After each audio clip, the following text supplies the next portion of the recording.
Hi everyone, I'm Greg Toroosian from Hyperloop One. I'm a lead engineering recruiter over there. I'm assuming everyone's semi-familiar with Hyperloop in concept. I want to start with a video just to give everyone like our North Star vision of Hyperloop, what it could look like, and the autonomous driving aspect of it as well. Again, this is the North Star version, not what we're going to do right now. Has anyone seen the video Hyperloop Dubai to Abu Dhabi, what that looks like? Okay, I'll play it for everyone just who haven't. I'll try and breeze through the presentation as well and leave a lot of room at the end for Q&A, so think about anything. Feel free to interrupt me, ask me any questions. I want it to be as interactive as possible as well. No? So that's a cool overview of just what the finished and final Hyperloop One system could be.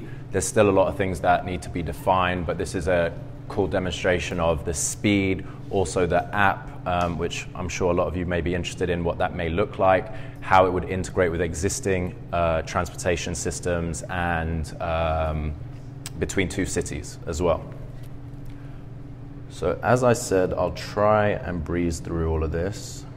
Here we go. Okay. So our motto or tagline, be anywhere, move anything, connect everyone. So we can all kind of relate to something, at least one of the things on this picture. The amount of traffic, congestion, the delays, just the inefficiency and not really a great user experience of any mode of transport that you can see up here. Everyone hates going to the airport like an hour, 2 hours before you have to fly. It's an hour out of the way anyway, or sitting in traffic, whatever it may be. Cargo is a huge thing that I can come to later on in a bit more detail as well. So the world's transportation networks, they're just not keeping up with our growth, our need, and they're definitely not sustainable. So our vision is to reinvent transportation to eliminate the barriers of distance and time. This is a look at the inside of, right now, our test track, a render of XP1, which is our test pod. So it's basically the aero shell that we're using to test, similar sort of weight, the aerodynamic shape as well, and materials. Doesn't have any seats or passengers or cargo in there just yet. So we basically start with the pod inside the capsule. It could be passenger or cargo vehicle. It's a low pressure tube. So we've removed the air inside of it, the pressure inside, and it makes it the equivalent of flying around 200,000 feet above sea level. So we're creating our own environment within the tube. And our electromagnetic propulsion, which is our electric linear motor that we've developed in-house, that is our propulsion system. And that's only for portions of the track. The rest of the track, because there's no air and because there's no wheels and it's levitating, the pod actually glides through the system. And that's levitated with a passive magnetic levitation. That's what we're using on our test track right now currently. And then the autonomous control platform. So each pod, in essence, will be an autonomous vehicle. It will be able to track where it is within the system. It would be able to, in a state of emergency, get to the next station, stop, brake, whatever it may be, as well as have its own power system on board to get it to wherever it needs to go to. A few more things you guys might be interested in. So the localization, as I mentioned, diagnostics, auto detection, and braking. They're all on our controls teams and our software team.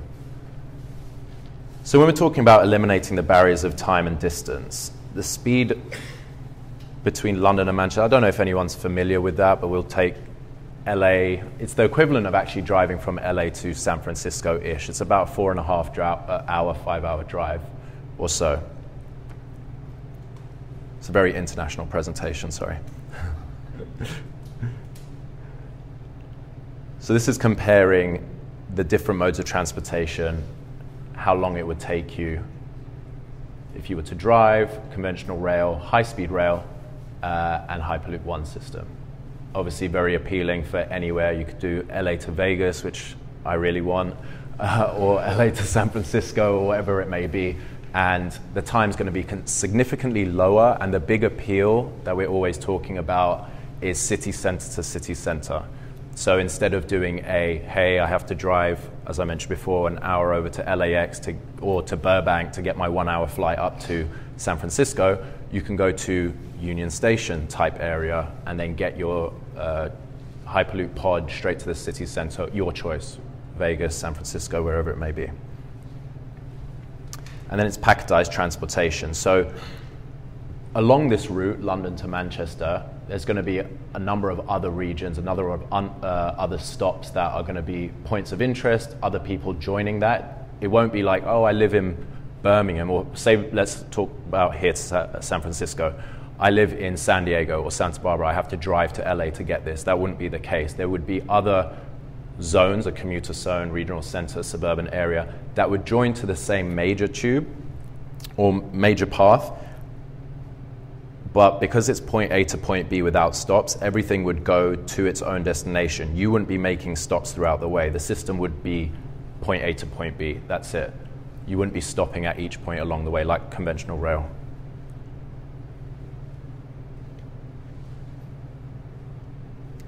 So when we're talking about connecting to existing modes of transportation and we talk about city center to city center, a lot of people think that's impossible. Firstly, how are you going to get a new station in the middle of London or LA or whatever it may be, and how are you going to connect to existing modes of transportation? We're not trying to get rid of conventional rail, intercity transport by any means. This is, as you can see, a rail station. If you go to Union Station, Waterloo in London, wherever it may be, you need a very large footprint for a station. So obviously the land for the actual station, but then all of the rail lines coming out of there. With a Hyperloop station, let me get all up in here. This would be the station sitting above, raised with pylons, and then these are the tubes coming off using existing rights of passage, which are this rail. Because it's elevated, it can sit above, it could sit above. If you think about like a freeway, when they're building a freeway through the place, it's got Hyperloop will actually have a smaller footprint than building a freeway across a piece of land. So this would be it sitting on top of a rail station. You may go LA to San Francisco, hey, I have to get the train here into city, and you could connect straight to it. And the idea on the Hyperloop app,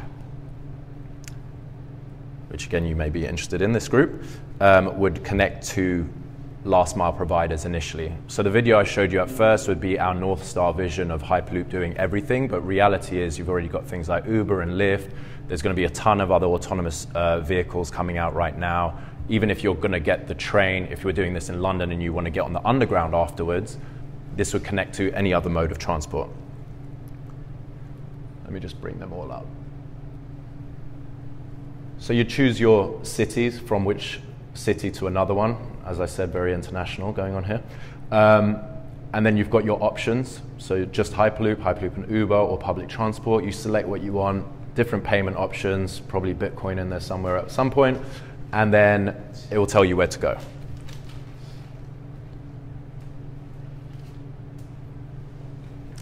So the social, economical, environmental impact of Hyperloop 1. There hasn't really been a new mode of transportation in about 100 years or more. And every era since the Industrial Revolution, it's been defined pretty much by a new mode of transport, as you can see. So that's what we're pegging Hyperloop to be. So turning cities into metro stops, which is a huge, huge benefit. So for a number of reasons. Oh, let's go back. So you look at an area right now. An urban area today is about a 30-minute radius, so that's what it's defined by. So you'd be New York-ish, DC, Boston. When you can turn all of them into an urban area, connecting everyone within 30 minutes, you open up, for a hiring perspective, a whole new talent pool. From a housing perspective, a whole new way of life, places of living, earning a New York salary, for example, and living in Boston, or in LA and living in Phoenix, for example. And then also for business, a lot of companies go to New York for their head office or their US head office, for example. You could be anywhere now.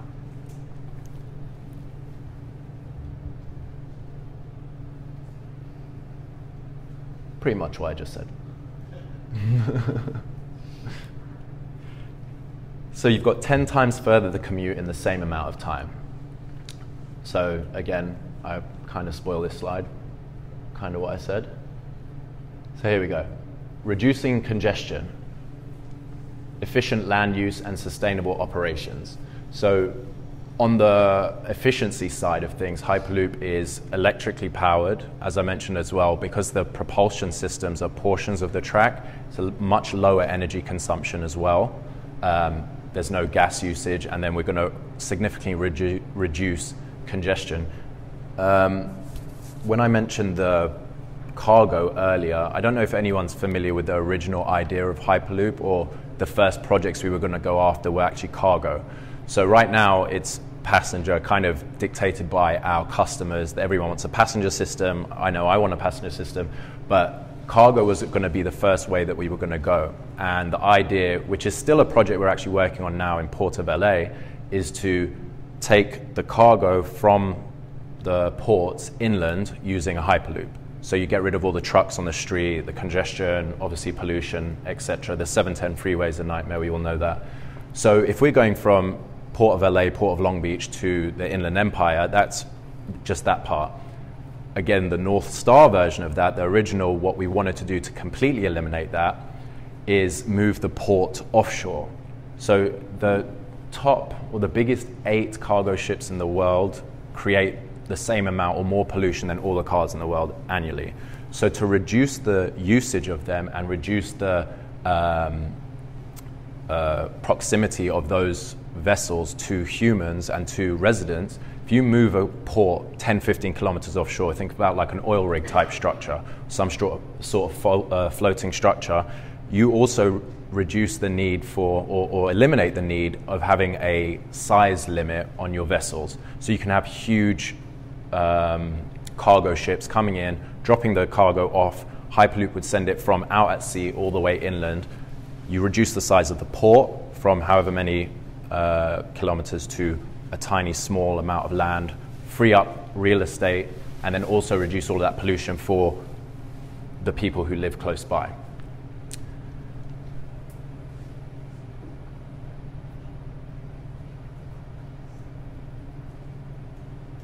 So here are the innovations from us as a company. So low-cost tube structures, custom designed linear electric motor, which we've already got in production right now, passive maglev, new track and guidance system, control and safety platform optimized for app ecosystem.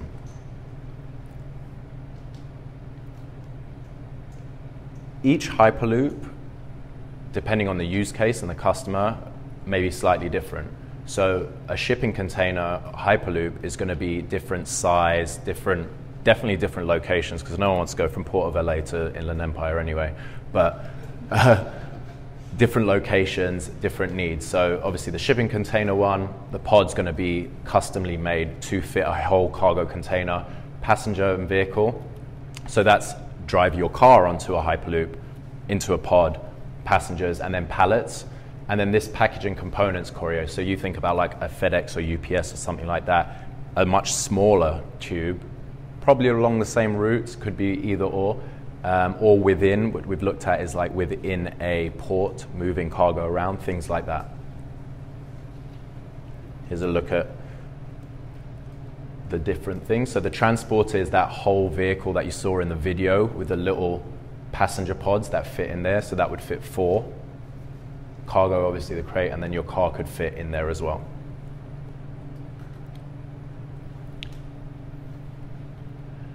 Anytime we talk about Hyperloop and people compare it to high-speed rail, this is just a brief snapshot of what you can look at. 2/3 of the cost, 2 to 3 times faster. It's designed for higher efficiency per passenger kilometer, much smaller footprint, as we discussed already, and the economic benefit is 3.5 to 4 times higher.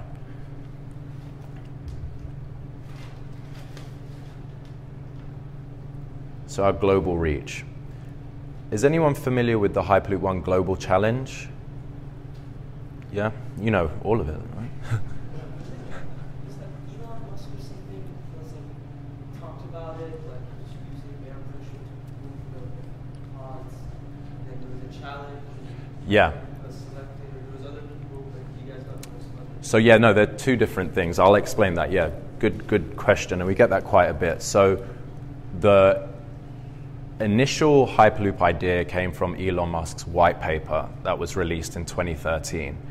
And when he released that, he basically said, I'm too busy with Tesla and SpaceX. The world needs this. I'll open source it. So our founder, one of our founders and executive chairman, and actually Elon's good friend who pushed him to release the white paper, and that's a whole other story I can get into, took it and created the company, and then we went from there. We are the most funded, the most further along, the only people that have built a full-scale Hyperloop system as a commercial company. After we'd already started, then SpaceX, which is great, and Elon backed it to increase the awareness and somewhat talent pool for Hyperloop. They created a SpaceX Hyperloop pod competition. So it's kind of, well, predominantly a student-led competition, like if you think like Formula SAE or something like that. They have teams at different universities, they get funding, they create this pod. SpaceX has a tube, it was built by AECOM, and it's about a third of the size, so it's not big enough for commercial use, and it's on their land in Hawthorne. So it's got their own spec, their own way of fitting to the track, and the students make a pod for that, which is great. And then that's separate, it's not commercial. So we're the only real commercial company that's this far along, and then the SpaceX competition is kind of more student. There's a few teams that aren't from colleges, but they're predominantly student-led, yeah. But then the Hyperloop One Global Challenge is, if you think about the Olympics, when a country or a city wants to host the Olympics, they submit a proposal, they're backing, they put, we've got this funding, or we've got these plans for the city, etc. Come and host the Olympics at our city. They want that there. We did a similar thing for Hyperloop, put it out to the world and said, we're going to do Hyperloop One Global Challenge. You can submit your applications to be one of the first cities to have a Hyperloop. We got a ton of applications, people with government backing, with investor backing. AECOM was involved in quite a few, who are a big engineering company, and one of our partners, tons from all over the world, Australia, ton in US, ton in India, Europe, etc. So the projects that we have underway are the ones that are a little bit further along. On here, yeah, we have Colorado. We don't have, so Florida was kind of further along, Texas as well, and recently, if you've been following the news, we've signed a few more MOUs in India as well. So this is a snapshot of what we actually got back from the global challenge. So we had over 60 completed proposals from 25 countries, 35 semi-finalists, and 20 of those had government support. We whittled that down to about 10 finalists. They're actually on our website, so you can see that. So there was first place, second place, etc. Mentioned already that we're the only company that's really building the Hyperloop right now. There are several Hyperloop companies out there. Obviously, competition's great, and we're expecting it and hoping for it, but at this point, there's no one that really has a system or a completed pod or anything like that, bar the student competition who have the pods. Some highlights. So, real results. It's a bit cocky, isn't it? Others thought we built. But yeah, we've executed the first commercial agreements, we've built the first test site, first propulsion test, and first test full-scale Hyperloop system. We're built for success, innovations in our nature. We're unmatched in intellectual property, speed, facilities, funding, and our partnerships, which I'll go into shortly. And our team is amazing. Amazing, amazing people. This is a snapshot. It's actually an old team picture. We've grown a lot. So this is a brief overview of some of the companies that the team have come from, and schools as well. You see a bunch of top tech talent. And the great thing about Hyperloop One, because we're not just a software company, we're not just a hardware company, we're not just a, going to license software or a business company. We are hiring people from every walk of life, every industry, aerospace, automotive, rail, wherever it may be, even defense, and the schools globally. So it's a really, really, really cool set of people, really smart, very accomplished, done some amazing stuff, and all under one roof, which you don't really find, at least at this size, because we're about 300 full-time staff right now.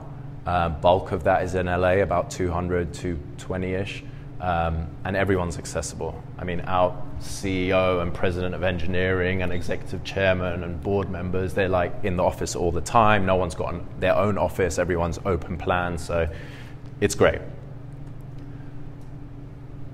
So our senior management team, Rob Lloyd, I'll try and breeze through this. Rob Lloyd, our CEO, he was president of Cisco Systems. He was there for over 20 years. Shervin, he's got his own VC. He was very good friends with, or is very good friends with Elon, he's one of the reasons the white paper even came out. Josh, ex-SpaceX, ex-Virgin, he's our president of engineering, or CTO now. Brent, who's our CFO, he was a CFO at Uber. He helped them raise their CD and E round, so hopefully, knock on wood, he's doing the same for us right now. Marvin, general counsel, amazing lawyer, very well known in the industry, and actually came through Rob because he beat Rob in a law case when he was at Cisco, and they were like, we need that guy. And Nick was Rob's right-hand man when they were at Cisco as well, globally. And our board of directors is amazing. This has changed slightly. This is a bit of an older slide, so you won't see on here Richard Branson, who recently joined our board from Virgin, and one other person who is not on here. And Joe Lonsdale he's still one of our investors in AB and B1, but he's decided to step off from the board to release the space for Richard Branson as well. So very, very accomplished, very smart, and very interesting industries. If you look, we have now with Richard Branson, there's owner-operator experience there. DP World, they own and operate like 70 or 80 ports globally. Engineering, political, everything, basically. Top tech, VCs, etc. Snapshot of our investors. And our partners, as I mentioned before. We couldn't do this by ourselves. A project of this size, in the amount of time that we've gone from initial founding the company in 2014, in June 2014, in the back of someone's house with 2 people, to first getting funding in December of that year. So basically January, February 2015 is when we started hiring people. So in almost 3 years, we've accomplished so much, and strategic partners have been a big part of that, as you can see, and people that are on our board as well. Here's some shots from inside of our office. So we've got a lot of custom-built test equipment. That's Levitation Rig. It was built to test different forms of levitation. Initially, Elon Musk, in the white paper, had air bearings as a form of levitation, like an air hockey table. Did a lot of testing on that. Decided to switch to passive maglev, which is what we're using in our test track, and then a new form of levitation has just been created that we're testing right now as well. And it's a vacuum chamber, so it simulates Hyperloop's environment. This is a shot out in Vegas. So in Vegas, we have 2 sites. We have our test facility with the large track, and then we have our manufacturing facility, Metalworks, which is a 100,000 square foot warehouse, large machines, large part builds, large welds, cutting, tube prep, everything like that. This is more from Metalworks. It's huge. It's a great place. And then a still shot from our first testing. So our propulsion test, everything that you saw until this last video with the pod inside the tube has been what we've called component level testing. So that chamber you saw, that was just levitation testing. This was just propulsion. So there's no braking system, no levitation. When everyone's like, all this sand's flying out, you don't have any braking. We're like, well, it's just propulsion. That's all it was. So it was a great accomplishment in that as well. And this is what the test track looks like now. It's literally out in the middle of the desert. You wouldn't know where it is until you turn a corner and you see this big thing out in the distance. And it's breathtaking. It's amazing. A couple of more pictures from out there. So before the tubes were all put up, they had to be prepped. So when they got delivered to us, we had to cut new sections out from them. If you can see in the middle, they've got these bars that stop them from bending in transport. So those all have to be cut out. Any extra escape passages, then new parts get welded in. Then they go through a sandblast tent, which is basically a fire hose full of sand, and they just blast the whole thing so it's smooth. Then it goes through, it's actually the largest paint tent in Nevada. This is just a shell of what it looks like, but then it gets the whole coating on it. But the tubes are all prepped like that before they actually get put up. And then the team come out to weld in the tracks and weld on the motors and everything like that.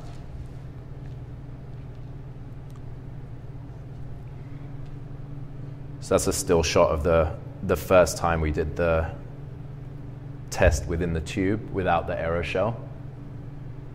And then that's XP1. It's massive. So when we did the full-scale test, this was the one that we released. We've got faster than that right now, but we just haven't done any new press on it. Because it's such a short track, it's 0.5 kilometer long, so you need to allow enough time for braking. But even if you just multiply with that propulsion and over a longer distance, we already hit the Hyperloop speed, or our desired speed, over 700 miles an hour. But within 0.5 kilometer, we're able to get over 200 miles an hour and brake within that time in a vacuum, levitation, etc. And they've also just put in a gate valve, so that will allow us to make the whole tube vacuum pump and release all the air, and then we can just have a section where we can put the pod in and out instead of having to decompress and compress the whole thing. Quick timeline. From our 1 to 5 people, over here we're actually over 300 people, or just about 300 people right now. Some funding. B1 was the one with Virgin, and our offices is just, it's crazy. Path to commercialization. So the testing, the full system test, now we're in these sort of parts here. The proof of operations facility, where you're doing the regulatory approval and optimized lab. So that could be between 2 parts. Say, for example, we do Abu Dhabi and Dubai. It could be a section within the desert that we do 3 miles, build it out, prove that it's working, and then extend it. We couldn't do that in Vegas at our test track because, as I mentioned, it's in the middle of the desert and no one wants to go out there as part of a commuting track anyway. And then we'd go into moving cargo and moving people. And that's everything. So any questions?